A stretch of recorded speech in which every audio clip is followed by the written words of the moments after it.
Oi, gente, boa noite. Muito obrigada por terem participado da Calorada. Eu sou a Gabriele, sou estudante de jornalismo da Unicinos e hoje a gente está aqui na primeira noite da Calorada. Então, eu quero saudar, o nosso tema, que é Direito, Crise e Pandemia, com a doutora em Filosofia e Teoria Geral do Direito pela USP, Juliana Paula Guimarães. Muito obrigada por ter aceito o convite do DCE novamente e obrigada por participar.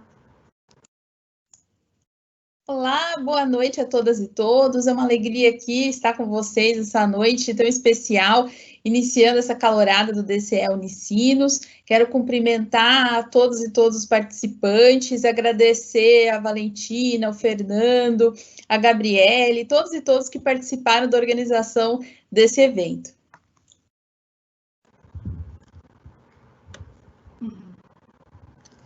Então tá. Então, gente, hoje é a primeira noite da Calorada DCE Unicinos 2021. Então, novamente, a gente está da forma online, sem poder sentir o calor de vocês. A gente sente muita falta de estar no campus, de estar na correria, mas a gente segue trabalhando, na correria, agora de forma virtual. E a gente está muito feliz com a presença de todos. Então, hoje a gente dá início na primeira noite e vai até o dia 10 de abril, ou seja, a gente tem a semana cheia de eventos. Seguem nas redes sociais do DCE para vocês acompanharem certinho. Todos os eventos têm certificação, ou seja, vocês ganham horas complementares e tem um formulário ali na busca de fazer perguntas que vocês preencham um formulário para validar as horas complementares, tá? Então, a dinâmica vai funcionar da seguinte forma: a Juliana vai dar o tema da palestra dela, aí depois eu abro para perguntas ali um pouquinho perto das 7 horas, eu abro para as perguntas, tá? E qualquer dúvida vocês podem mandar também, que a gente vai responder depois, tá? A gente deseja a todos e todas uma boa palestra. É contigo, Juliana. Muito obrigada, Gabriele. Bom, então, iniciando aqui essas reflexões dessa noite, agradecendo mais uma vez a oportunidade tão especial e cumprimentando todos e todos os participantes que nos acompanham aqui ao vivo, que vão também nos acompanhar, dado que essa palestra vai ficar também registrada. Então, agradeço muitíssimo a oportunidade, é uma honra estar aqui mais uma vez com vocês, mais um ano, ser chamada novamente para compartilhar essas reflexões sobre um tema tão importante. Eu fiquei muito feliz com a sugestão do tema que vocês me passaram, que é realmente direito, crise e pandemia, dado que nós estamos realmente mergulhados numa situação bastante difícil no nosso tempo, uma situação catastrófica de crise, de pandemia, na qual nós estamos observando milhares de pessoas morrendo, inclusive sem ter sequer assistência médica, sem ter sequer o mínimo de atendimento, de dignidade. Então, se põe nessa oportunidade o desafio realmente para que nós possamos compreender as causas materiais dessa situação e, ao mesmo tempo, as possibilidades de nós transformarmos estruturalmente esse cenário. Porque o problema, ele é evidente, Quando nós observamos, e as pessoas estavam até tranquilas, acreditando que a questão, em certa medida, já estivesse relativamente controlada, mas aí nós observamos esse crescimento imenso do número de mortes. Hoje mesmo saiu uma reportagem na própria Folha de São Paulo, eu sei que eu falo para a Unicinos, mas é uma questão nacional, e aqui saiu uma reportagem que pessoas estão sendo amarradas nos leitos porque está faltando medicamento, está faltando sedativos para as pessoas conseguirem ter um mínimo de atendimento médico. Isso está retrocedendo a um ponto... A ciência já conseguiu mecanismos para que as pessoas não tenham tanto sofrimento, por exemplo, em situações como essas. No entanto, nós observamos que, por um descaso e pela própria lógica do capitalismo que se estrutura a partir da exploração, agravada por uma situação de um governo com traços fascistas que nós observamos na atualidade, tudo isso está agravando a situação da população brasileira, que está sofrendo muito, que está enfrentando inúmeras dificuldades nesse cenário de horrores que nós estamos vivendo. E nessa situação, muitos, de modo geral, podem pensar assim: se as instituições estivessem funcionando, nós não enfrentaríamos esse tipo de problema. De fato, se nós observarmos a gestão da pandemia no Brasil e em outros países, nós temos um quadro que, no caso brasileiro, ele é piorado, ele é agravado por uma gestão extremamente problemática do governo atual, que tem uma política voltada para um certo descaso com a vida da população, um negacionismo, um anticientificismo. Nós observamos, por exemplo, que o número de mortes foi crescendo e houve um descaso muito grande com a relação, com a questão, por exemplo, de uso de máscaras, com a questão de medidas preventivas, de distanciamento social. Chegou-se a apregoar a questão do tratamento precoce, o dito tratamento precoce, quando na realidade nós sabemos que esse tipo de tratamento não possui eficácia nenhuma, não tem comprovação científica, e mesmo assim o líder máximo da nação ficou reiterando esse discurso, e com seus apoiadores e com toda uma base de asseclas de extrema-direita que ficaram replicando esse discurso através das mídias sociais, e isso levou ao caos que nós estamos vivenciando. Aliado a isso, uma ausência de condições para que a população pudesse sobreviver, no sentido de concessão, por exemplo, de um auxílio emergencial que foi suspenso em um determinado momento e depois retomado com um valor que não atende às necessidades básicas da população brasileira. Nós sabemos que as pessoas estão vivendo uma situação de horror, a população mais pobre está vivendo uma situação caótica. Se diz no discurso, de modo geral, muitos reproduzem um discurso de que o vírus seria democrático, que ele atingiria a todos da mesma maneira. Mas, na realidade, nós sabemos que a pandemia atinge as pessoas de maneira distinta, a depender da classe social que o indivíduo ocupa, e a depender até mesmo das frações de classe, do gênero de atividade que o indivíduo desempenha. Então, nós sabemos que numa sociedade capitalista, a sociedade ela é cindida, ela é dividida em classes. As pessoas muitas vezes não se dão conta disso, entram naquele engodo, né, da ideologia burguesa, de igualdade, que são todos iguais, mas na realidade nós temos corte de classe. O capitalismo ele se caracteriza pela separação do trabalhador em relação aos meios de produção, então o trabalhador está separado dos meios de produção, ele é obrigado a vender a sua força de trabalho para que ele possa sobreviver, e nesse contexto, os indivíduos, quando surge, por exemplo, uma situação dessa como a pandemia, as pessoas são compelidas a continuar trabalhando. E se criou aquele dilema, né, a saúde ou a economia, como se colocasse a vida das pessoas tivesse um peso relativo. Na realidade, o que nós observamos é que a lógica do próprio modo de produção capitalista, ela é uma lógica de acumulação. E para que esse modo de produção possa se reproduzir, é preciso que as pessoas vendam a sua força de trabalho. O trabalhador ele é obrigado, porque se ele não vender a força de trabalho dele, ele não tem condição de subsistência. Então, nessa condição de pandemia, as pessoas são compelidas a trabalhar. Nem todos, inclusive, todos os trabalhadores também, se nós olharmos a classe trabalhadora, dentro dessa classe trabalhadora há situações distintas. Há pessoas que, por exemplo, têm a possibilidade de fazer um teletrabalho, o dito home office. Então, as pessoas conseguem ficar dentro das suas casas e realizarem a atividade dessa forma.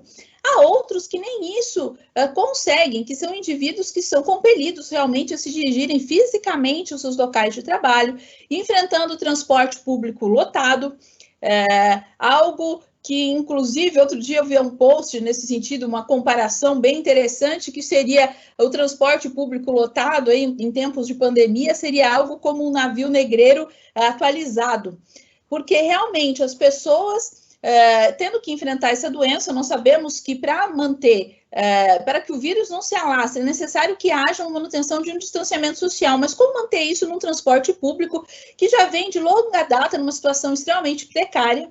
Os indivíduos ganham pouco, não têm condição de ir de outra maneira ao seu local de trabalho, numa situação de tensão constante, porque nessa lógica capitalista, o indivíduo que tem um emprego, ele já se sente, em certa medida, privilegiado, dado que, nessa situação de crise, nós temos uma massa imensa de desempregados, de indivíduos que não conseguem nem sequer encontrar alguém para explorá-los, dado que a relação de trabalho é uma relação de exploração.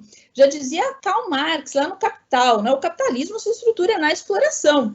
E não é uma valoração de caráter moral que Marx vai fazer, mas uma valoração de caráter científico. Ele vai olhar para a materialidade social, percebendo que a sociedade capitalista ela se estrutura nessa divisão entre o trabalhador e os meios de produção, que é de propriedade da burguesia, da classe capitalista.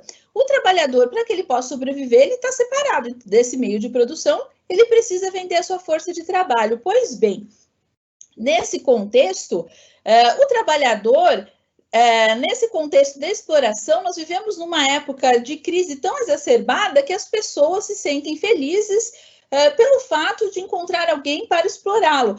E nesse contexto que nós vivemos, que é de um contexto de superexploração, porque nós sabemos que cada vez mais o discurso neoliberal, que vem sendo encampado pelos governos, né, e esse governo tem como marca esse discurso desde o início, materializado ali até no próprio discurso da figura do ministro da Economia, Paulo Guedes. Então, nós temos esse discurso de que se deve retirar um Estado que seria mínimo, o trabalhador que não tem mínimos direitos trabalhistas, que vem num processo já de destruição ao longo do tempo da legislação trabalhista, um discurso falacioso de meritocracia, de empreendedorismo, né? O discurso neoliberal, seja um empresário de si mesmo, você pode fazer tudo. A palavra da moda, inclusive, se vocês observarem, é se reinventar. Então, as pessoas se reinventaram durante a pandemia, como se fosse algo que estivesse única e exclusivamente na livre disposição dos indivíduos.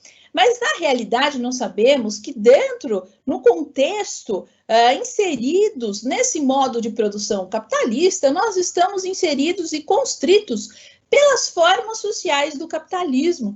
Então, na realidade, esse discurso de que nós somos livres para nos reinventarmos, ele é extremamente falacioso.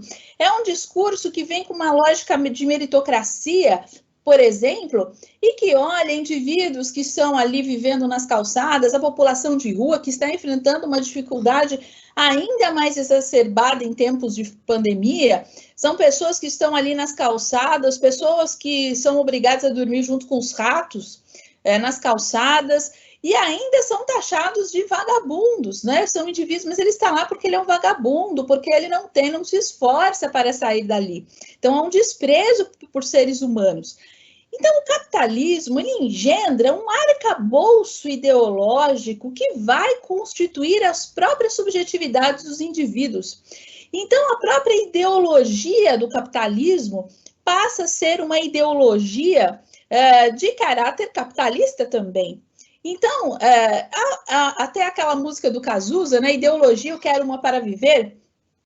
No entanto, se nós fizermos uma análise científica da questão da ideologia, tal qual fez o filósofo francês Louis Althusser, filósofo francês do século XX, filósofo francês marxista, vai trabalhar a questão da ideologia de uma maneira altamente sofisticada, fazendo uma junção entre marxismo e psicanálise, demonstrando que a ideologia opera no inconsciente das pessoas, constituindo as nossas próprias subjetividades. Daí é que vem aquela sensação de que as relações capitalistas são relações naturais, são relações que sempre existiram. Quando, na verdade, se nós formos olhar historicamente a história da humanidade, né, nós temos uma sucessão de modos de produção. Na sociedade antiga, nós tínhamos o escravagismo, depois, no feudalismo, no medievo, o modo de produção feudal, o feudalismo, né? E depois a Idade Moderna como um período de transição, e depois o advento do modo de produção capitalista. Veja, o modo de produção capitalista ele é relativamente recente, se nós observarmos todo o desenrolar da história da humanidade. Mas há um discurso como se o capitalismo estivesse de acordo com a própria natureza humana, ou algo nesse sentido. E nesse contexto desse arcabouço ideológico que se erige a partir do capitalismo, porque o modo de produção capitalista tem práticas materiais específicas, e a partir dessas práticas materiais surge todo esse arcabouço ideológico. Pois bem, nesse contexto, muitos pensadores, né, que estudam essa questão da ideologia vão dizer o seguinte, que para as pessoas, de modo geral, é mais fácil se pensar o fim do mundo do que o fim do capitalismo, se esquecendo que esse modo de produção é recente do ponto de vista histórico. E é interessante que nós observemos que a própria lógica do capitalismo, desde o seu início, ela é uma lógica de exploração dos indivíduos. Se nós olharmos historicamente, né, eu falei dos modos de produção pré-capitalistas. No pré-capitalismo, lá, por exemplo, na antiguidade, nós tínhamos a sociedade escravagista. O indivíduo trabalhava para o outro por meio da força, era constrito a trabalhar por meio da força. A relação que se dava era uma relação de mando direto. Não havia essa mediação jurídica. O dito direito romano, na realidade, é algo bastante distinto daquilo que se apresenta como direito na atualidade. Ele possuía caráter bastante peculiar e não há identidade entre aquilo que se apresentava como direito, esse vocábulo ius já remonta ali ao direito romano, então nós já temos uma estruturação ali que se chamava por direito, no entanto, materialmente não se estruturava a partir dessa figura do sujeito de direito. É interessante que nós observemos isso, que no direito romano, por exemplo, como eu vinha dizendo, essa figura do sujeito de direito, esse indivíduo livre, igual, que pode aí celebrar contratos, toda essa estruturação, o direito não partia do sujeito, ele partia das coisas. Existe um filósofo francês que estudou essas questões, né? Ele era um historiador do direito, filósofo do direito, romanista, chama-se Michel Villet. Há vários livros, né, de Michel Villet. Eu pesquisei o pensamento de Michel Villet no meu doutorado. Michel Villet, a subjetividade jurídica, vai virar livro em breves tempos, essa minha pesquisa, né, o meu doutorado. E nessa minha pesquisa, justamente investigando o pensamento de Villet e pesquisando tudo que ele demonstra através dos seus escritos, nós podemos observar que realmente, observando as próprias fontes romanas, essa estrutura jurídica ela era distinta. Então, não havia a situação, dado que a sociedade, o modo de produção era distinto, era um modo de produção escravagista. Então, era uma outra estrutura social. Depois nós temos a Idade Média. Na Idade Média, nós temos aquela relação de feudalismo, nós temos aquela relação entre servo e senhor. O servo ele é preso à terra. Lembram lá que o servo tinha que prestar obrigações ao senhor feudal, e ele ficava a vida inteira ali trabalhando no seu feudo, em uma sociedade de caráter estamental, não tinha mobilidade social, e naquele contexto, a ideologia religiosa tinha um papel crucial. Então, se você é servo, é porque Deus quis, e se você é senhor, é porque Deus quis também, é a vontade de Deus. Vejam, então, era essa a lógica na sociedade feudal, e no uso da religião de maneira conservadora, né, no período feudal. Nós sabemos de toda essa situação e do caráter estamental da sociedade naquele momento. Posteriormente, nós temos aquele período de transição entre os modos de produção que marca a Idade Moderna, né? Então, o período do absolutismo. E aí, depois, nós temos a constituição, a partir de um encontro de condições, do modo de produção capitalista. O modo de produção capitalista, que eu estava explicando aqui para vocês, que ele se constitui justamente a partir dessa lógica de exploração que é distinta, que ela necessita de uma mediação jurídica. Diferentemente dos modos de produção pré-capitalistas, no capitalismo, o direito ele surge materialmente tal como ele se apresenta até os dias de hoje, dado que nós estamos inseridos ainda no contexto do capitalismo.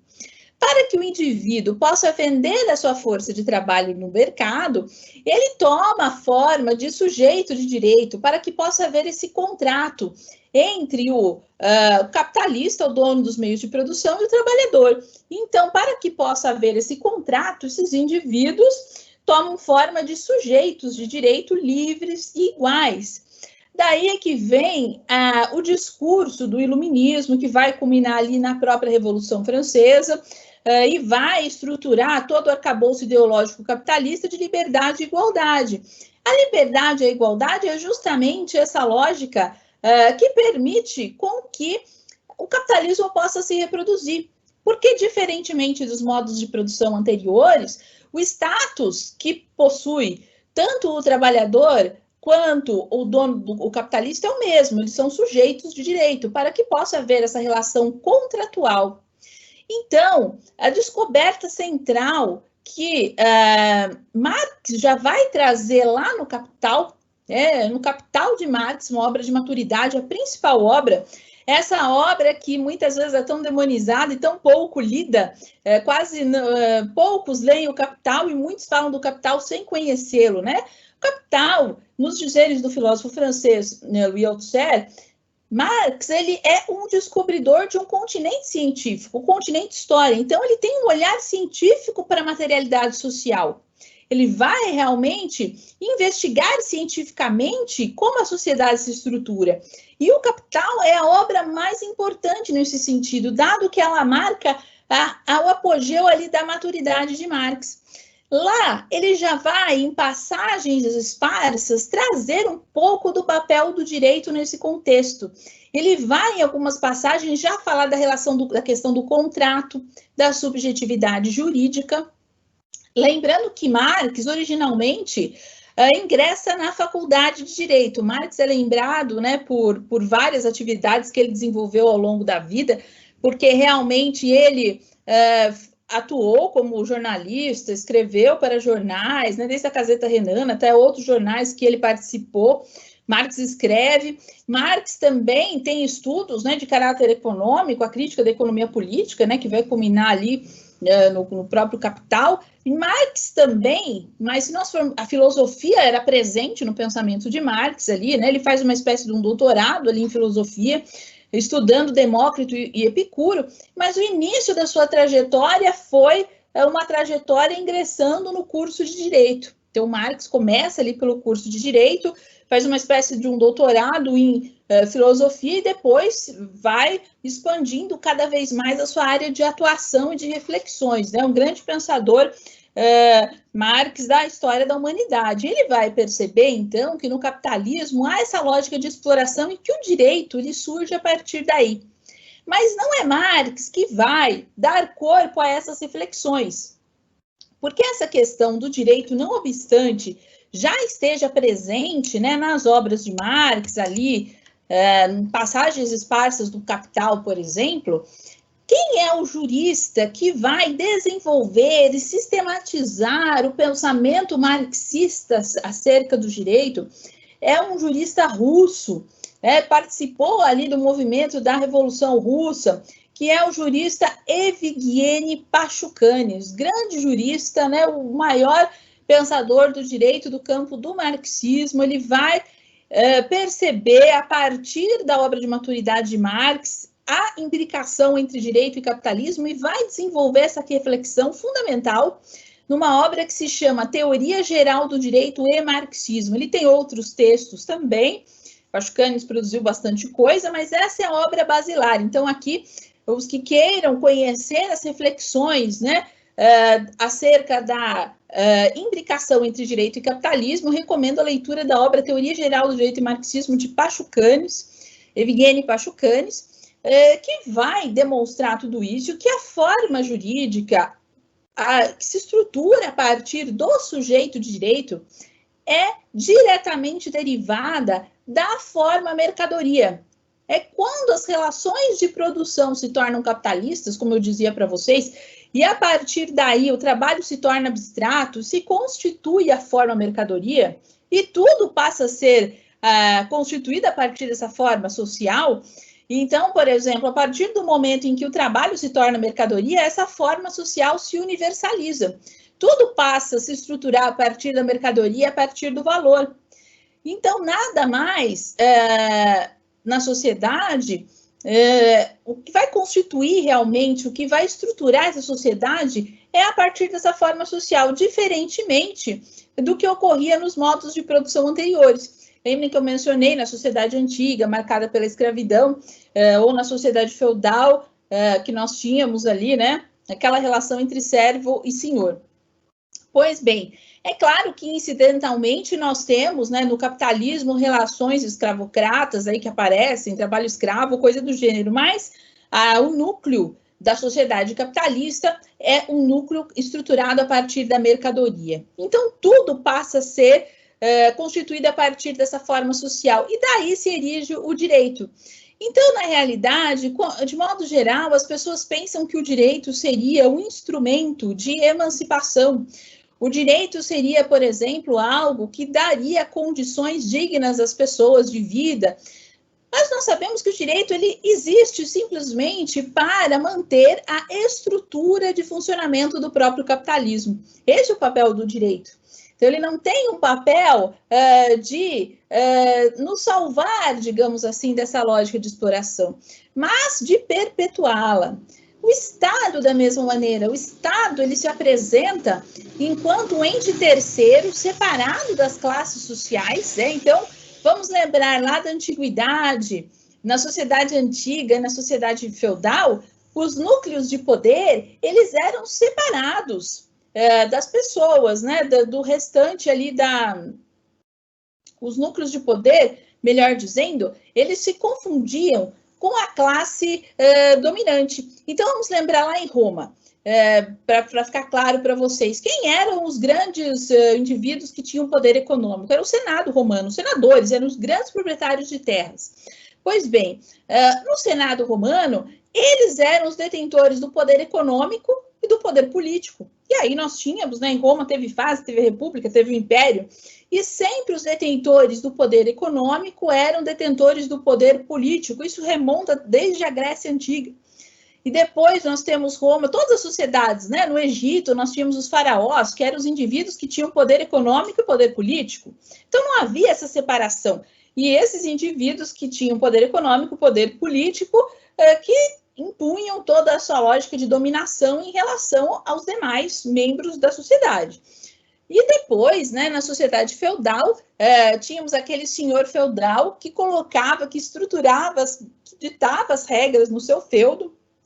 Os servos eram obrigados a obedecer às regras impostas pelo senhor feudal, eles não podiam questioná-las, eles tinham que se submeter, e o senhor feudal poderia ter o livre capricho de impor a regra que ele quisesse naquele contexto, e o que dava, e a religião tinha o papel de caráter ideológico, legitimando aquele poder do senhor feudal. Mas vejam que poder político e poder econômico se confundiam. Ao período de transição, o Estado absolutista, né? Então temos a constituição do Estado, mas ao mesmo tempo o Estado absolutista, que é uma aliança ali da burguesia nascente, também temos elementos da nobreza e os monarcas, o Estado absolutista. Esse Estado, que começa a se colocar como disfuncional às dinâmicas do capitalismo, vai cair por terra, e nós temos a constituição da forma política estatal tal qual nós conhecemos, né? E esse Estado realmente, enquanto forma do capitalismo, passa a se apresentar como um ente terceiro separado das classes sociais. Então, o Estado, independentemente de quem o ocupe, seja um burguês ou seja um proletário, dado que dentro da lógica do capitalismo há essa possibilidade de que todos, em tese, ocupem ali o poder do Estado, diferentemente dos modos de produção anteriores, mas o Estado ele passa a ser capitalista pela sua forma. Por quê? Porque essa forma política, ela deriva diretamente da forma mercadoria. É a partir do momento em que todas as coisas assumem a forma de mercadoria, porque o trabalho se torna mercadoria, para que essas relações possam se perpetuar, precisa-se de um ente terceiro para garantir a reprodução desse modo de produção, e aí é que surge o Estado. Então, nós temos daí um processo de conformação entre forma jurídica, forma política estatal, e aí nós temos a legalidade, o arcabouço normativo e toda a lógica do próprio direito. Então, aí nós temos a estruturação jurídica. Então, o direito ele não surge da mente do jurista, ele surge da materialidade social. Então, a leitura marxista acerca do direito, ela é uma superação das leituras tanto positivistas, aquelas que identificam o direito à norma, Então, o grande expoente dessa leitura é Hans Kelsen, que vai identificar o direito enquanto arcabouço normativo posto pelo Estado. Então, e há outros que se situam nessa vertente positivista. Há também a vertente não positivista que vai identificar o direito a relações de poder, que são juristas, por exemplo, como Carl Schmitt, que vão trabalhar o direito nessa perspectiva, há outros também que estão aí nessa vertente. Essa vertente já é um passo além em relação ao positivismo, o não positivismo, dado que eles vão perceber relações de poder que atravessam o direito. No entanto, não alcançam a culminância do pensamento marxista, pensamento crítico, que é o terceiro caminho e o mais avançado para que nós possamos perceber como se estrutura o direito. Por quê? Porque vai ter um olhar científico para o direito. E o principal pensador dessa vertente é Pachucanes. Então, rompe-se a partir daí com essas leituras idealistas que acreditam no direito como um instrumento de emancipação. É pelo direito que passa a própria lógica de exploração do capitalismo. Então, quando nós estamos, o nosso tema, nós estamos estudando direito, crise e pandemia, é claro que estou falando de uma maneira bem breve dessas leituras aqui para vocês, mas quando nós pensamos que essas formas sociais que estruturam a sociedade capitalista, a partir de toda essa lógica de exploração mercantil que nós observamos, uma lógica de mercadoria, de reprodução, uma lógica de acumulação. Marx vai trabalhar essa questão, a lógica do capitalismo é uma lógica de acumulação. Então, nesse contexto, desde o início lá, do momento da Revolução Industrial, que Marx vai estudar, por exemplo, aquela questão da exploração dos trabalhadores, que eram obrigados a trabalhar nas fábricas horas por dia, se recorria ao trabalho de crianças, e numa condição bastante degradante no início da Revolução Industrial, enfim, até mesmo crianças eram exploradas, e os trabalhadores, de modo geral, até mulheres começaram ali também a participar, não obstante tivessem as tarefas domésticas também desde o início, mas também começam a ingressar ali no dito mercado de trabalho e até assumindo essa dupla tarefa, essa clivagem de tarefas, tendo que desempenhar tarefas domésticas e tarefas também dentro do contexto da exploração capitalista, então uma espécie de uma dupla exploração, no caso das mulheres, mas nós observamos que desde o início o capitalismo buscando como ele se estrutura a partir dessa lógica da extração do mais-valor, que Marx vai desenvolver lá no Capital. Então, nesse contexto, desde o início, muitos tentaram, é claro, as lutas sociais que se travaram no campo jurídico, elas foram importantes? Foram. Se conseguiu, por exemplo, uma redução da jornada de trabalho, então, foi se desenvolvendo legislações que propiciaram uma redução da jornada de trabalho, condições mais dignas ao trabalhador. No entanto, ainda que haja esse arcabouço legislativo, o fato é que a exploração é inerente à própria constituição do capitalismo. E nós sabemos que essas conquistas no terreno jurídico, elas são extremamente frágeis. E chegando até os dias atuais, nós podemos observar isso com extrema clareza.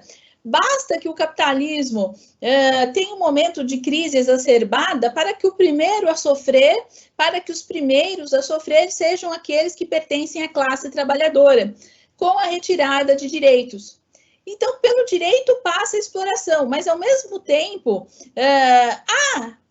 houve e podem existir determinadas conquistas do terreno jurídico, no sentido de melhores salários, redução da jornada de trabalho, determinados direitos que dão dignidade ao trabalhador, por exemplo, adicionais por insalubridade, periculosidade, coisas desse nível que dão ali uma condição um pouco melhor para o trabalhador, benefícios previdenciários que o trabalhador pode vir a receber. Mas isso começa a cair por terra em momentos em que o capital se sente ameaçado, porque o capitalismo, na sua estrutura, ele porta a crise. A crise não é um acidente do capitalismo. O capitalismo ele é estruturado a partir da crise. Essa acomodação entre as formas sociais do capitalismo, ela não é algo tranquilo, ela não é algo pacífico, atravessado por tensões, por conflitos, conflitos de grupos, de classes, de frações de classes. Dentro da própria burguesia, por exemplo, há interesses conflitantes entre os próprios burgueses, há a luta de classes entre classe trabalhadora e burguesia, há frações ali de classes. Nós temos, por exemplo, a pequena burguesia, as camadas médias, que têm determinados interesses, e há determinados grupos, né? Então, há opressões também que estão ali estruturando o capitalismo, o machismo, o racismo. O capitalismo ele é patriarcal também estruturalmente. Nós temos a questão do racismo, da xenofobia. Então, todos esses conflitos estruturam o capitalismo. E do plano econômico, ele se estrutura, assim, a partir da crise. Só que há momentos em que essa crise se torna exacerbada. Então, o capitalismo, nós podemos observar ali no início do século XX, o momento do capitalismo fordista, e depois o capitalismo passando ao pós-fordismo, numa outra lógica, né, de acumulação. Nesse contexto, né, nós temos ali o discurso neoliberal que começa a ganhar força, né, aquela ideia de um Estado mínimo. Então, uma busca de redução da participação do Estado. Então, nós temos aquele discurso de privatizações, de desmonte do Estado. Na realidade, esse dito Estado mínimo, ele é um Estado mínimo para o trabalhador, para os mais pobres, para os explorados, porque para o grande capital ele é sempre um Estado máximo. Vocês vão se lembrar que em todos os momentos de crise, o discurso que vem por parte desses líderes neoliberais é que eles precisam, por exemplo, socorrer os bancos, socorrer as grandes empresas nos momentos de crise. Agora, para se dar muitas vezes uma migalha para a classe trabalhadora que está desempregada, uma migalha para a população mais pobre, tudo isso é dito como algo que vai gerar um rombo nas contas públicas. Então, na realidade, o Estado ele passa a ser mínimo para o trabalhador e máximo para o capital, ele favorecendo os interesses do capital. Então, esse discurso neoliberal, que é um discurso que atravessa o plano econômico, o plano político, o plano ideológico. Então, começa aquela questão que eu falei de início para vocês, que reforça aquela lógica de uma meritocracia, de seja empresário de si mesmo, de empreendedorismo, e do jeito que as coisas vão, né, todos passam a ser empreendedores. Se o indivíduo vende balas no trânsito, ele está empreendendo para uma perspectiva neoliberal, porque os indivíduos começam a acreditar que tudo pode se subsumir a essa atividade empresarial e não percebem, até mesmo no plano do discurso e no arcabouço ideológico, os aparelhos ideológicos que bombardeiam as pessoas com esse tipo de discurso, a televisão, a mídia, os meios de comunicação de massa, os jornais, os locais onde a pessoa frequenta, a própria religião ou coisa do gênero, a escola, tudo isso, né, as universidades passam a ser também reprodutores desse discurso neoliberal. E aí se busca cada vez mais desmontar todo o aparato de Estado no que tange ao que pode beneficiar o trabalhador minimamente, dado que nós sabemos que o benefício máximo nunca chega ao trabalhador, porque o capitalismo ele se estrutura realmente a partir da exploração da classe trabalhadora.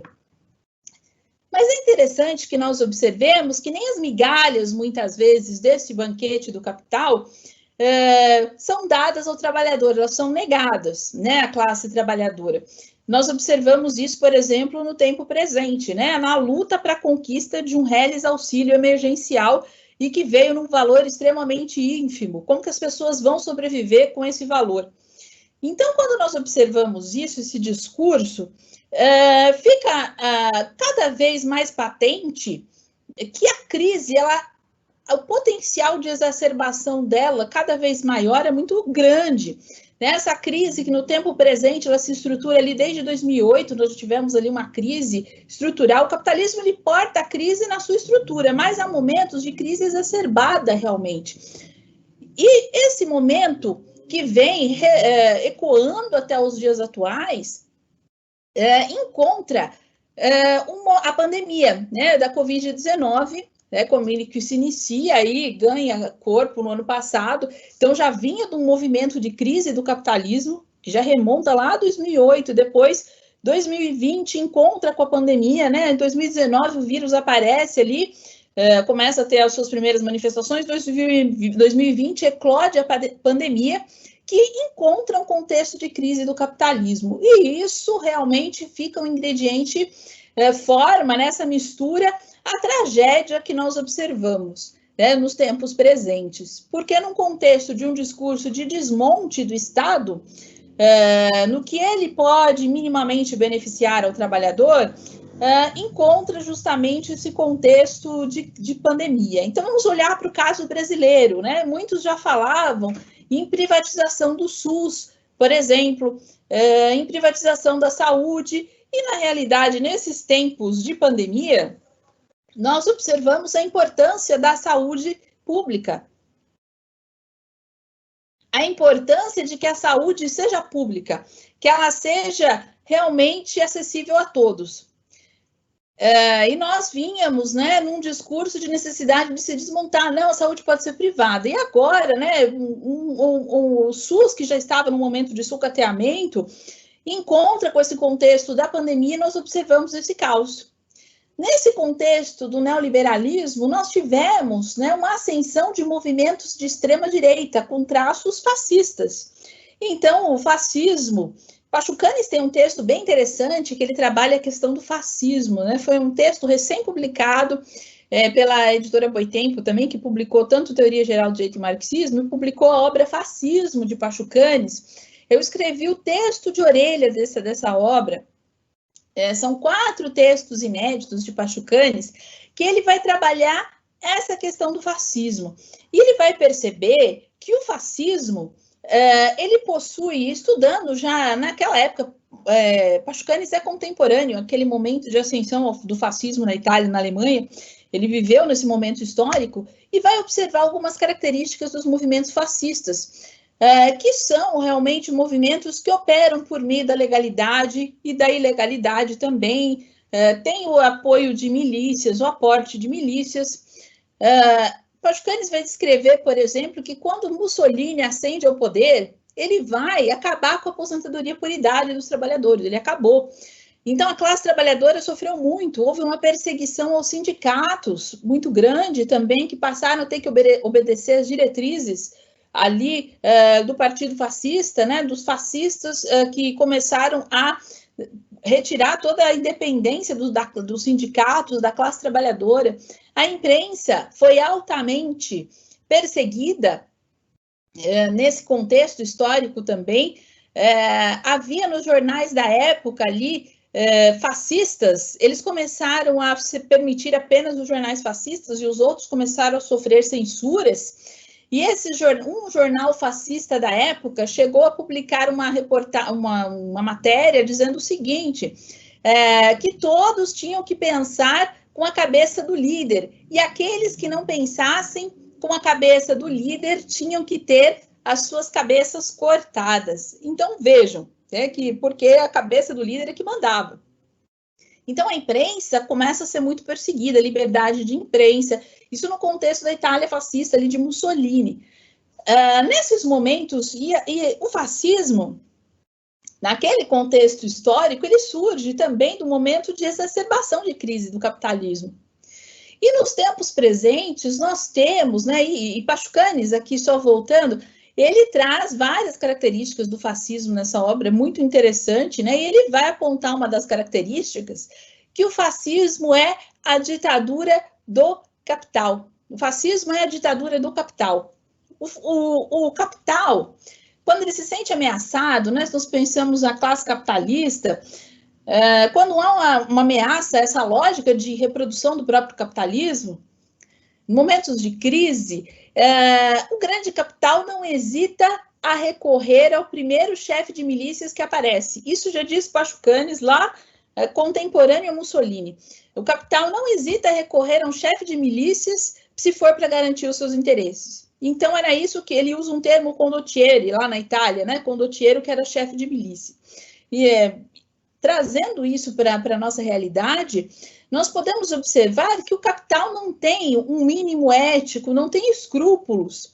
Então, as alianças com determinados políticos, indivíduos, grupos políticos que são alçados ao poder, isso visa justamente atender aos interesses do grande capital. Por isso que nós, inclusive, não podemos ter tantas ilusões no que se refere à democracia burguesa. Obviamente, né, que se nós pudermos ter alguém que esteja ali no poder do Estado, que seja alguém que não seja comprometido, digamos assim, que não seja alguém com traços fascistas, é melhor, obviamente, um líder que se preocupe com o trabalhador, um líder que tenha uma preocupação em melhorar as condições de vida da população. É óbvio que isso é muito melhor, mas ainda assim esse indivíduo vai estar constrito pelos limites que as próprias formas do capitalismo impõem.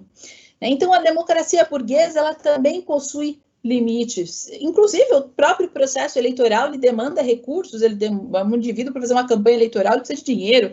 Então, dá toda uma lógica também que até mesmo cerceia, digamos assim, com que se possa pensar numa democracia plena, né? Então, a democracia burguesa, ela não atinge uma plenitude no sentido de uma participação efetiva das massas, uma participação efetiva da população. Há limites muito estreitos no que a população pode deliberar ou não. Mas é interessante que nesses momentos de crise do capitalismo se cria um caldo de cultura para o surgimento desses movimentos com traços de extrema-direita, com traços fascistas. E nós observamos nesse momento de crise do capitalismo, né, o capitalismo já com aos moldes neoliberais e um ressurgimento aí desses traços fascistas na política. E um momento no qual há uma fascistização da sociedade, né? Um discurso do ódio e um discurso também que encampa essa lógica neoliberal. É um discurso que, ao mesmo tempo, traz um conservadorismo no aspecto religioso, né? Então, se contrapõe, por exemplo, né? Porque a religião ela foi utilizada já de maneira extremamente progressista, né? Então, nós temos expoentes, por exemplo, da teologia da libertação, que buscaram fazer um uso progressista da religião, um uso crítico da religião, pensando a religião como um instrumento para realmente uma transformação, se aliando ao próprio pensamento marxista. Então, a teologia da libertação tem essa marca característica, mas nós temos hoje, né, uma proliferação da pior vertente que se pode pensar o pensamento religioso, que seria aquela religião aos moldes conservadores. Hoje, por exemplo, nós observamos as pessoas no negacionismo científico.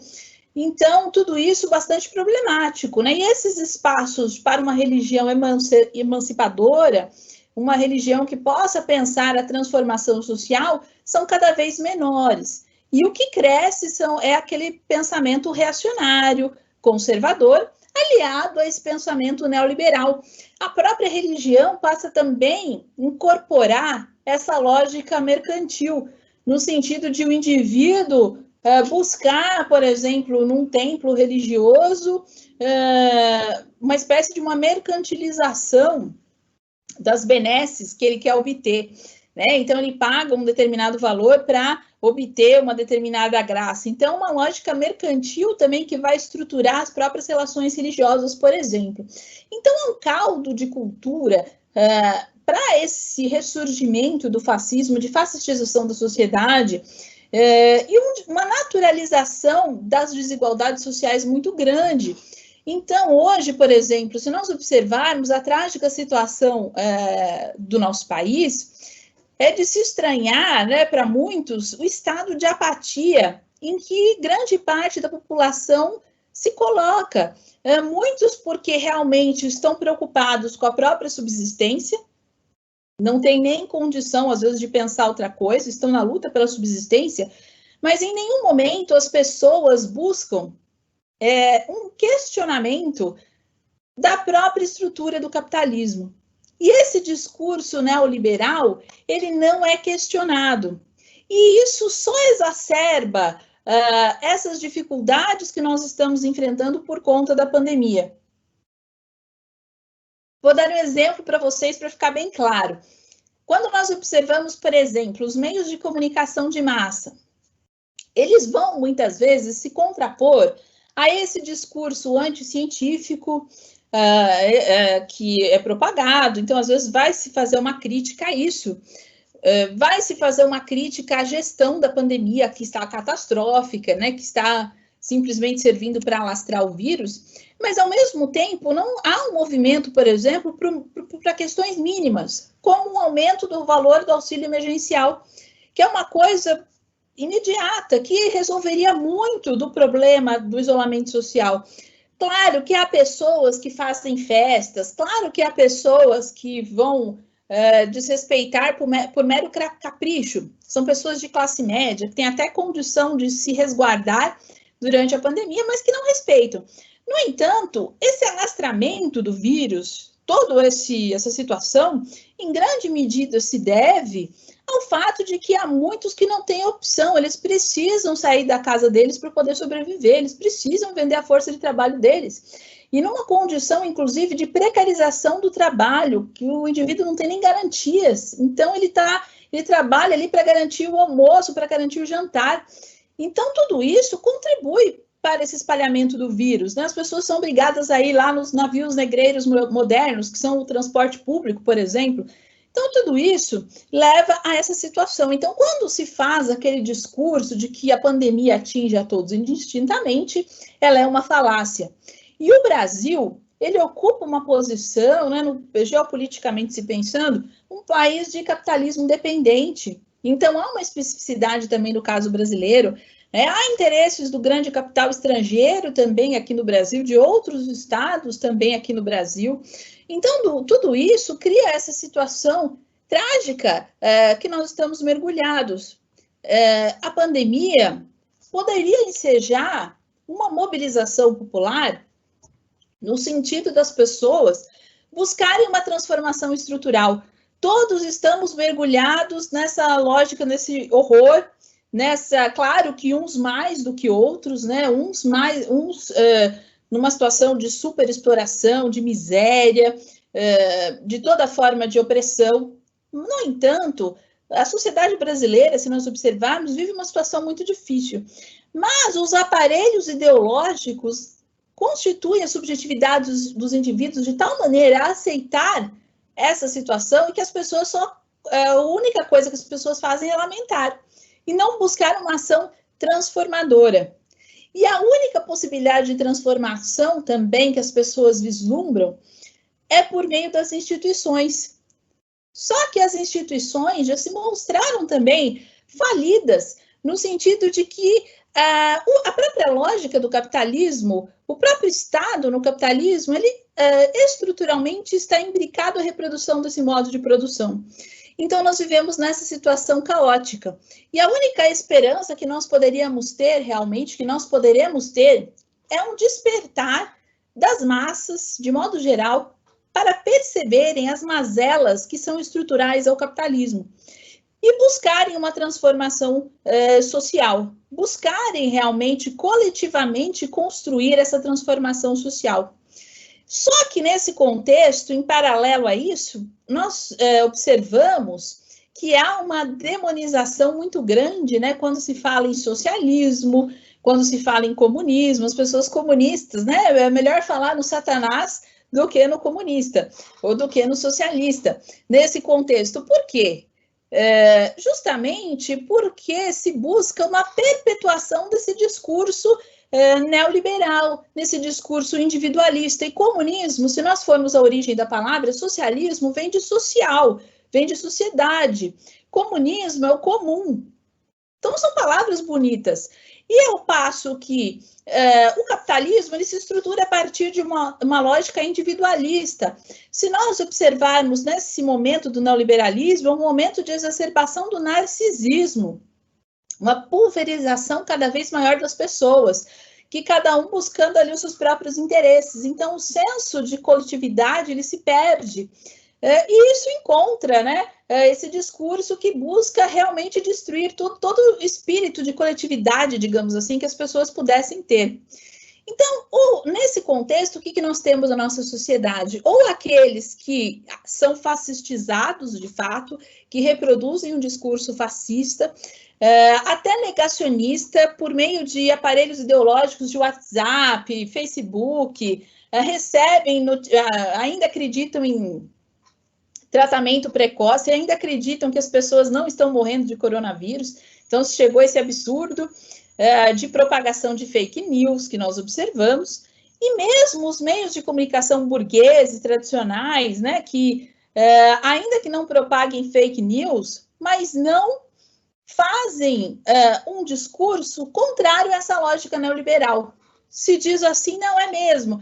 Não se pode dar um auxílio emergencial para o trabalhador num valor maior, porque temos um teto de gastos, por exemplo. Então, com isso, ficamos no impasse. Ficamos nesse impasse que nós estamos vivenciando. E o desafio é muito grande. O desafio que é posto ele é muito grande, porque nós podemos ter no pós-pandemia, que aqui no Brasil nós criamos uma situação tão caótica, que parece até distante esse pós-pandemia, mas passado esse momento de pandemia, pode-se ter uma situação ainda pior, porque nós teremos todos esses indivíduos desempregados, pauperizados, miseráveis. Não há perspectiva de um crescimento de geração de empregos para essas pessoas, de um crescimento, e o discurso que se busca para se contrapor a isso é mais neoliberalismo, é mais privatização, é mais opressão, é mais exploração da classe trabalhadora. Claro que nós podemos ter alguma modificação por meio da democracia no sentido de eleições. As eleições podem ter algum peso? Podemos eventualmente eleger alguém que não pense dessa forma, que seja contrário a privatizações ou coisa do gênero. No entanto, isso só não basta.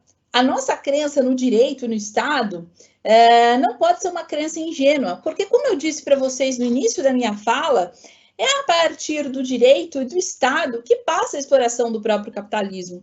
Então, se nós quisermos uma transformação social estrutural, nós precisamos nos mobilizar socialmente e coletivamente. Né? Nós temos que nos unir com esse horizonte de transformação social, e temos que mobilizar as massas, né? Há que se fazer um trabalho de desfascistização, né? Criando aqui o neologismo das massas, né? Porque a classe trabalhadora, os indivíduos muitas vezes mais pobres, reproduzindo esse discurso fascista, estão indo contra os seus próprios interesses.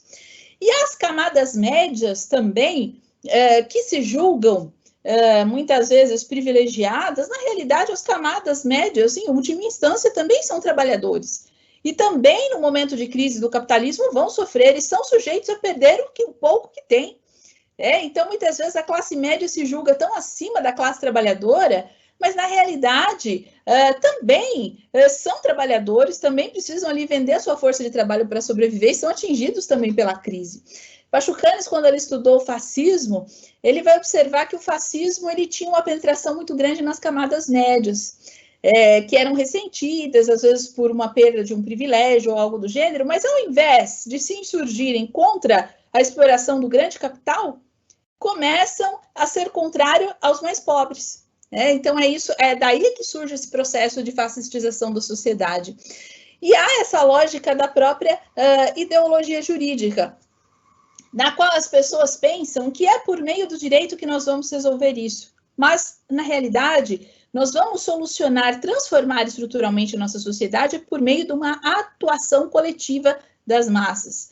Então, temos que romper com essa lógica individualista do capitalismo, do arcabouço ideológico capitalista. Ele é cada vez mais individualista, num momento de narcisismo muito grande das pessoas, e nós precisamos romper com isso, ter um pensamento mais coletivo, no sentido de nos unirmos para essa transformação estrutural da nossa sociedade. Até no post de divulgação do curso, daqui da nossa palestra, aqui da minha palestra de abertura, foi colocado lá que eu iria falar um pouquinho do meu livro Marxismo, Humanismo e Direito, Althusser e Garrodi. Então, aqui em breves palavras, nesse livro, eu trato justamente da necessidade, é um debate entre dois filósofos marxistas franceses acerca do caráter do marxismo, se ele é humanismo ou não, e das implicações disso para o próprio direito. Pois bem, esse livro, que está à disposição aí para todos e todas vocês que tiverem interesse aí em todos os locais, nas livrarias e tudo mais. Esse livro, ele traz aqui uma gravura da capa que é intitulada Súplica e Luta. Foi feita pelo professor Alisson Mascaro, que é o prefaciador dessa obra, que orientou a minha pesquisa na época do mestrado ainda. Ele também foi meu orientador de doutorado, mas essa é do mestrado na época e que virou livro. O meu doutorado vai virar livro pelos próximos tempos. E essa gravura, Súplica e Luta, simboliza muito o espírito da obra. Se nós vamos seguir pelo caminho da súplica, pelas migalhas do banquete do capital, ou se queremos uma luta efetiva por transformação social. Uma súplica por meio do direito ou uma luta efetiva, prática, transformadora para mudar as próprias bases da sociedade, dado que nós sabemos que o direito, ele se erige a partir das próprias bases do capitalismo. E há um ponto bastante relevante, quando nós pensamos a pandemia não é algo que surge do nada, a pandemia surge de determinadas condições. A pandemia não é simplesmente um dado biológico, a pandemia está atrelada a condições sociais, materiais. Só a pandemia porque as pessoas não puderam fazer distanciamento social. E por que não puderam fazer? Porque precisam vender a força de trabalho para sobreviver. Senão, nem precisaria toda essa corrida por vacina. O próprio distanciamento social já teria aí, é claro que as vacinas seriam importantes, mas já teria minimizado, não teria todo esse show de horrores, essa tragédia que nós estamos vivenciando. Então, nós temos um contexto de crise do capitalismo, de pandemia que surgiu justamente a partir desse momento capitalista, e no caso brasileiro nós temos um processo de fascistização da sociedade e do próprio governo que agravou ainda mais essa situação, e nós estamos tristemente observando essa tragédia, Então, se nós quisermos construir uma sociedade transformada, as pessoas pensam assim: como nós vamos sair da pandemia? Será que as pessoas vão ficar melhores depois da pandemia? Esse tipo de pensamento, ele possui um caráter individualista, se eu vou ficar melhor ou não.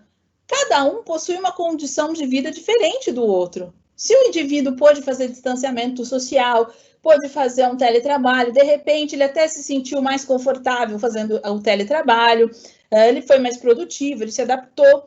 E outro que não teve essa possibilidade, que ele teve que sair para trabalhar na rua, e outro que perdeu o emprego, e outro que perdeu o emprego e perdeu moradia, foi despejado e está morando na rua. Então, esse discurso moralista, como que as pessoas vão sair da pandemia, é um discurso pequeno burguês, não é um discurso transformador. Vamos pensar o que nós precisamos transformar na nossa sociedade para que catástrofes assim, genocídios assim, não se repitam mais.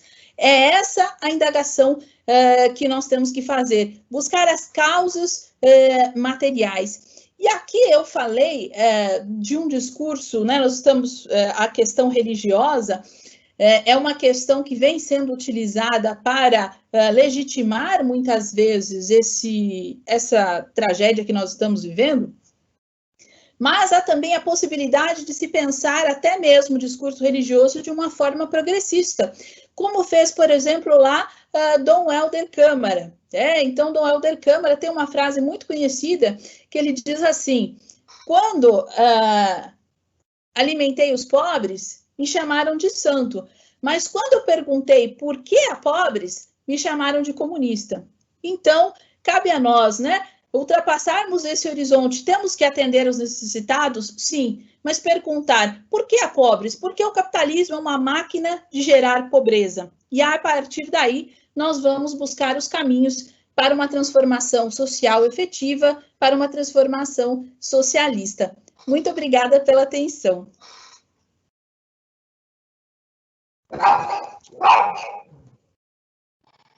A gente que agradece, doutora Juliana, pela grande reflexão dessa noite. Meus cachorros querem participar. Mas é isso aí, né? O home office, ele é isso. Espera aí, deixa eu desligar o microfone.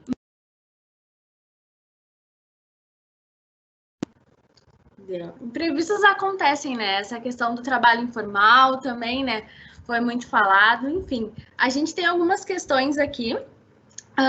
Aí eu vou ler, se tu quiser responder, ou tu prefere que eu leia todas? Acho que melhor uma por uma, né? Pode ser? Tá bom. Então, como você enxerga o papel da Operação Lava Jato na crise brasileira? Perfeito. Quem fez a pergunta, tem? Tá em anônimo. Ah, tá, beleza. Bom, obrigada pela pergunta, né? E a Gabriela aqui por ler a pergunta. Essa questão da Lava Jato, né? Nós temos que pensar, essa pergunta é muito importante, porque dá ensejo a uma reflexão bastante ampla acerca do próprio papel do direito. De modo geral, quando nós perguntamos para as pessoas qual que é o problema do Brasil, qual que é a grande mazela do Brasil, muitos vão dizer, se for para uma pesquisa espontânea, a corrupção. A corrupção é uma grande mazela da nossa população, por exemplo, do nosso país. Ninguém vai dizer, por exemplo, que uma grande mazela do nosso país é as pessoas estarem, nesse momento, nas calçadas sem um teto. Isso não é falado muitas vezes em pesquisas espontâneas. Pessoas que estão sem assistência médica, pessoas que estão dormindo com ratos nas calçadas, pessoas que estão morrendo nos hospitais, amarradas a leitos de hospitais, pessoas que estão, por exemplo, agora em barracos, em favelas, amontoadas, com esgoto a céu aberto, sem oportunidade de estudar, sem oportunidade de trabalhar, enfim. Esse tipo de discurso muitas vezes não aparece, aparece o discurso da corrupção. A partir do momento que nós acabarmos com a corrupção e as instituições estiverem funcionando, então, a partir daí, nós temos um paraíso, né? Nós temos um país que é diferente. Mas, na realidade, não obstante a corrupção seja uma mazela, então, se nós pensarmos, por exemplo, no fascismo, o fascismo ele é caracterizado por uma exacerbação da corrupção. Pachucanes vai trazer essa característica do fascismo, né? É uma corrupção exacerbada no fascismo.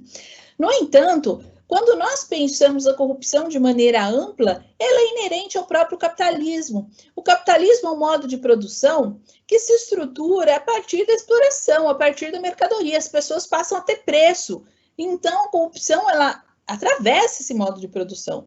No caso brasileiro, né, nós tivemos, sim, uma politização, um uso político, interesses econômicos que se manifestaram nessa dita Operação Lava Jato em muitos aspectos, né?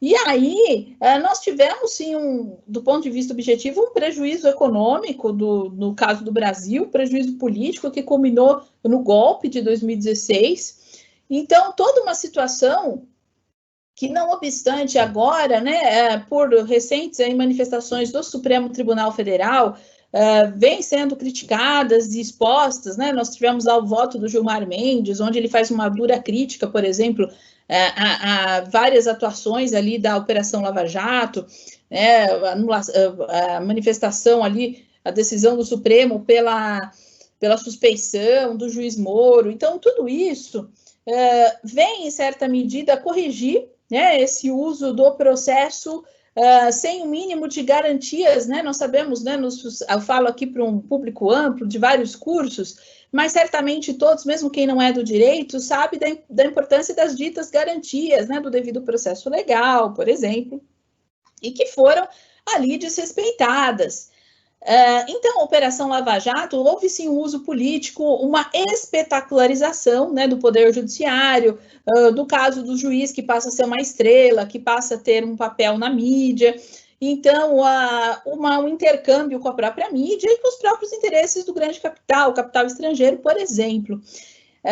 Então, na realidade, há esse prejuízo, né, que restou evidenciado por conta da Operação Lava Jato, mas isso, a partir daí, nós podemos fazer uma crítica estrutural também à questão da ideologia jurídica, ao uso da ideologia jurídica como um instrumento de reforço do próprio capitalismo. Então, os aparelhos ideológicos, eles bombardeiam a todo instante a grande mídia, por exemplo, com essas questões. E muitas vezes não temos que fortalecer as instituições, temos que fortalecer o direito, os mecanismos jurídicos. Vamos resolver os problemas do nosso país com mais repressão penal, com aumento de pena, por exemplo. Então, os problemas sociais não se resolvem dessa maneira.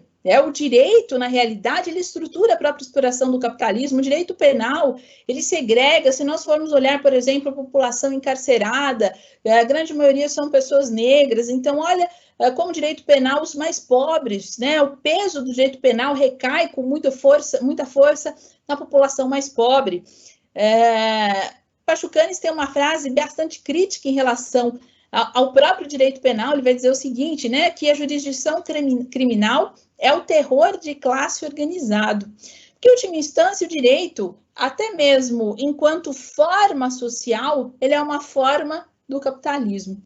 E, no caso do Brasil, é um país que se insere no contexto de um país de capitalismo dependente, um capitalismo periférico, e que também sofre a influência dos interesses do capital estrangeiro também, e que se manifestam até mesmo em atuações também na própria jurisdição em alguns momentos.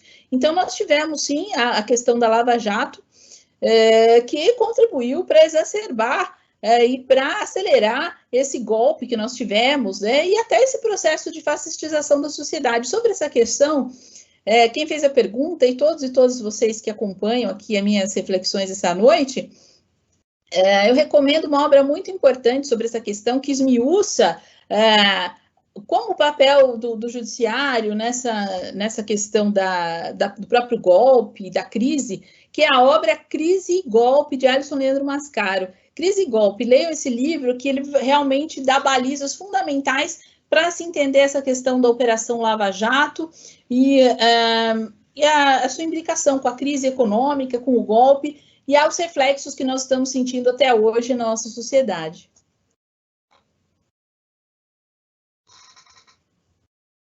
Tá certo, obrigada, doutora Juliana. A gente tem mais questões. Aí, você poderia falar mais do seu curso e por que o pensamento marxista é tão excluído da Faculdade de Direito? Você conhece o professor Martonio, da Universidade de Fortaleza? Qual a diferença da visão dele para o professor Alisson Mascaro? Bom, eu vou falar aqui da visão do professor Mascaro e do meu curso, né, que está imbricado a isso. Bom, acho que provavelmente o meu curso, que a pessoa fez a pergunta, eu agradeço muito pela pergunta, é o curso Introdução a Pachucanes, Crítica Marxista do Direito. É um curso que eu estou oferecendo pela classe esquerda, são 16 aulas, são ministradas por mim, explicando o pensamento de Pachucanes, a vida, a obra dele, quem foi o Pachucanes, quais as ideias dele, a leitura de Pachucanes sobre o direito, o Estado, a política e a transição socialista. É um curso pela classe esquerda, é um curso com valor bastante acessível, eu acredito que para quem se interessar realmente para conhecer o pensamento de Pachucanes, para se aprofundar, eu recomendo, porque é um curso que vocês vão gostar de se identificar e realmente para quem está gostando aqui da minha fala e dessas reflexões, vai gostar muito do pensamento de Pachucanes, porque a base do que eu estou colocando é a partir do pensamento de Pachucanes, esse grande jurista russo. Então, entre lá na Classe Esquerda, né? Me sigam também nas redes sociais, Juliana Paula Magalhães, tem o Instagram, também podem me procurar lá. E entre no site da Classe Esquerda, lá tem a ementa do curso completo, Introdução a Pachucanes, Crítica Marxista do Direito.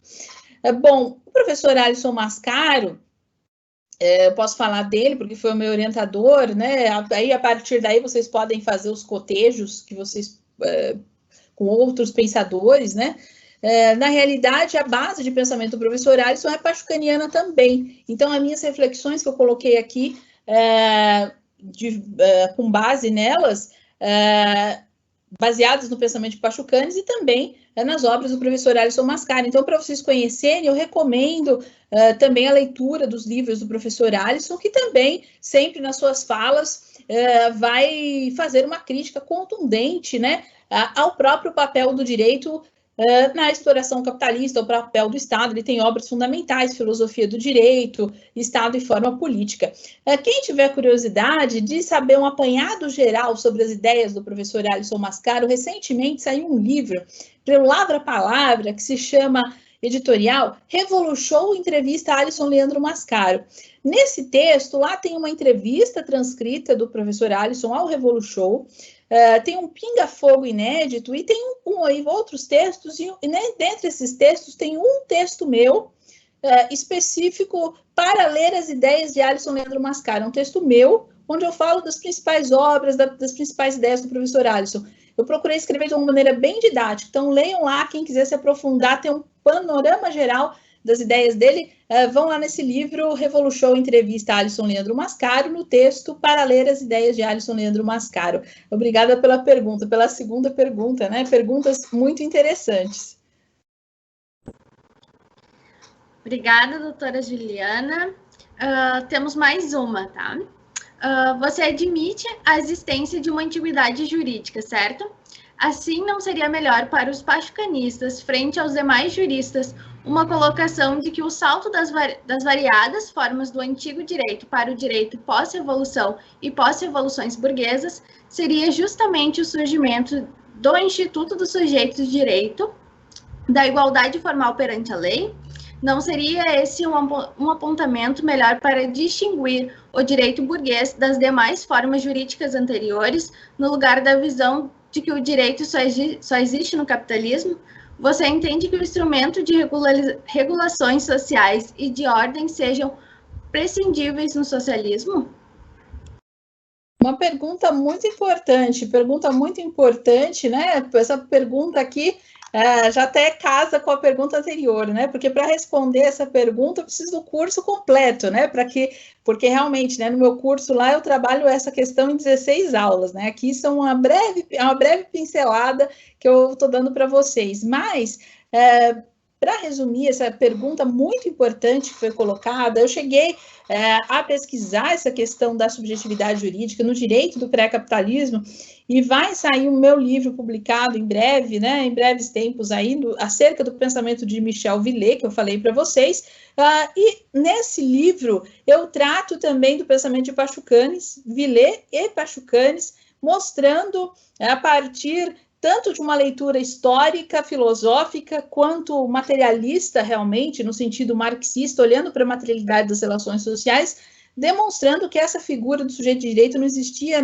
no direito antigo, e com base, inclusive, nas próprias fontes romanas, é o que Villet fazia, né? Então, tanto do ponto de vista científico, materialista, quanto do ponto de vista das fontes, dos textos, da historiografia, da filosofia, nós podemos perceber as diferenças entre aquilo que se chama por direito hoje, que se estrutura enquanto direito hoje, na prática material, e aquilo que se manifestava como direito na antiguidade.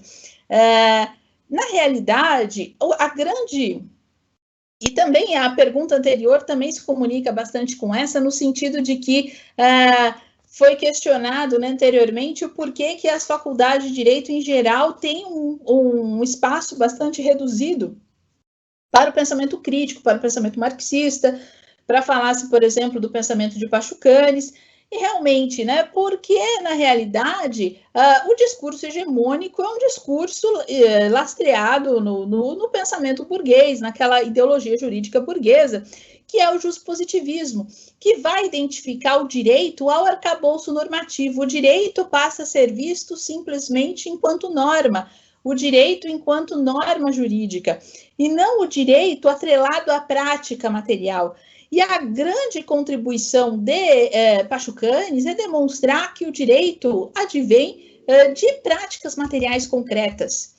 Então, simplesmente identificar o direito à norma seria uma visão reducionista. É isso que o juspositivismo faz, reduz o campo de estudos do direito. O direito, na realidade, ele vem de uma materialidade social. Não se pode simplesmente identificar o direito à norma. Na realidade, dentro do campo do socialismo, dentro dos marxistas, essa questão foi debatida no contexto da União Soviética.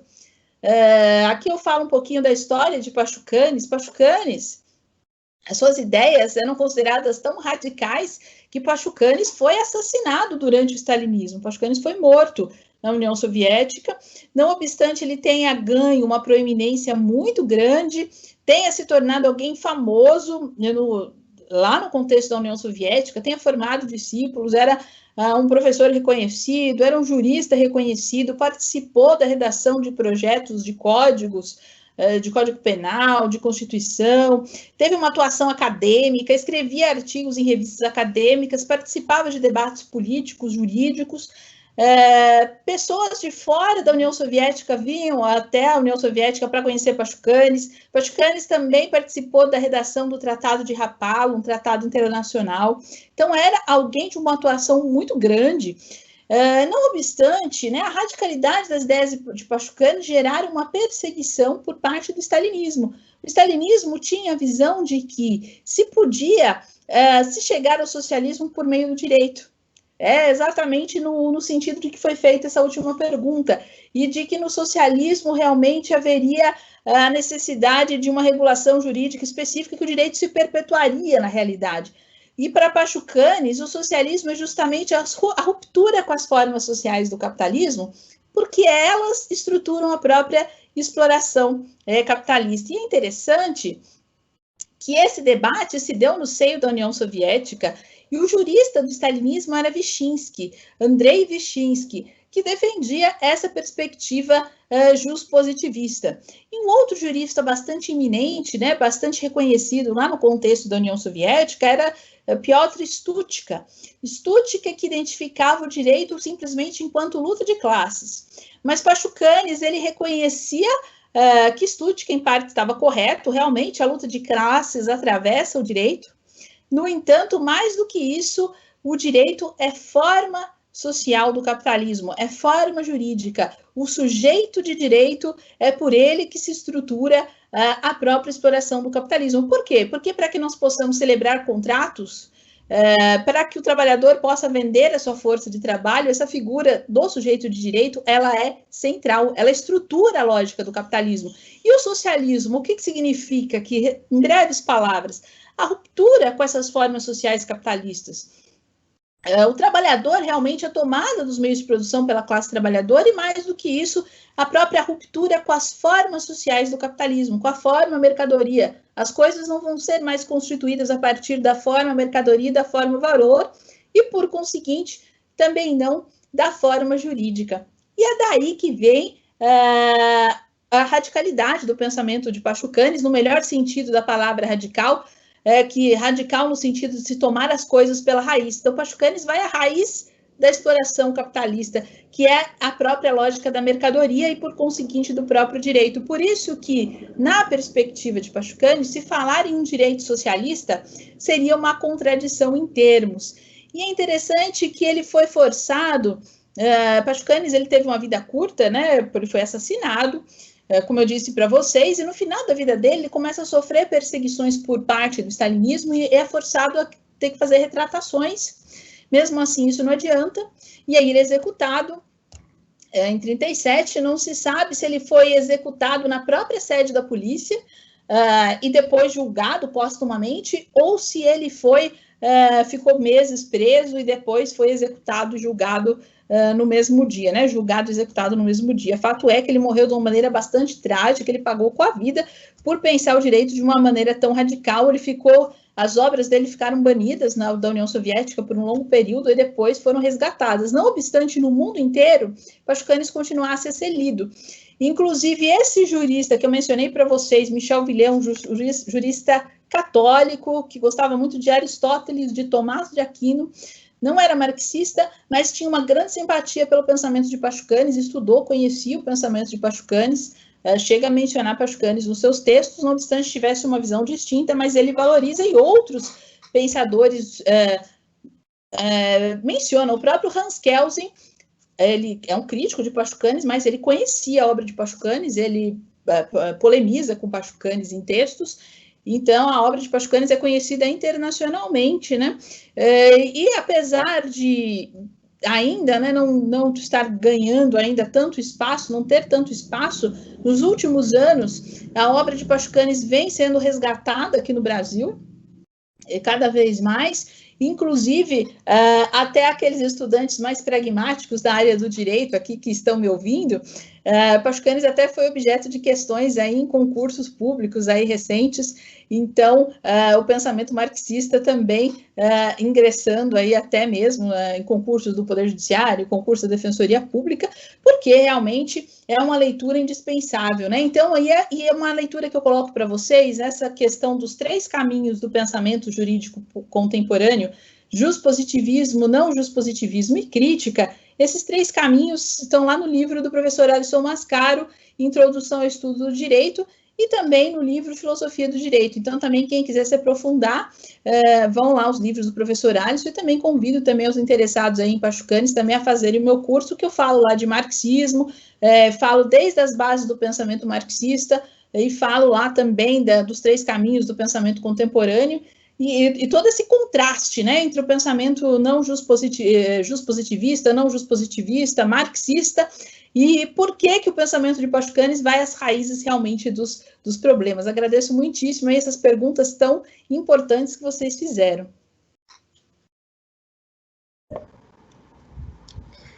A gente também agradece os retornos das perguntas, né? A gente conseguiu vencer, a gente não tem mais questões, a gente quer agradecer agora, né, novamente a presença da doutora Juliana. Muito obrigada por ter aceito o convite do DCE. Reforçar que essa palestra vai ficar disponível no canal no YouTube do DCE. E também para que vocês preencham um formulário para validar as áreas complementares, tá bom? Muito obrigada, doutora Juliana, por essa reflexão, foi grandiosa, acho que todo mundo gostou muito. Muito obrigada por ter aceito novamente o convite do DCE. Eu que agradeço a recepção tão gentil de vocês. Voltar aqui mais uma vez me deixa muito feliz de encontrar essa receptividade, esse carinho. Agradeço a toda a equipe da organização, desde o pessoal da Unicinos, na pessoa do Fernando, até o pessoal da DCE, do DCE Unicinos, a Valentina, os meninos que colaboraram na organização, e a Gabriela aqui, que eu reencontro. Fico muito feliz com a minha mediação aqui tão qualificada nesse encontro, e também a todas e todos vocês que nos acompanharam aqui, meu muito obrigada e o meu carinho. Então, o DCE também agradece a participação de todos e todas. Agora a gente tem, a partir de terça-feira até sábado, todas as noites a gente tem, a partir das 18 horas, a gente tem evento da Calorada. Então, segue a programação lá nas redes sociais do DCE e também no site da Unicinos no setor de eventos. Então é isso, uma boa noite e até amanhã.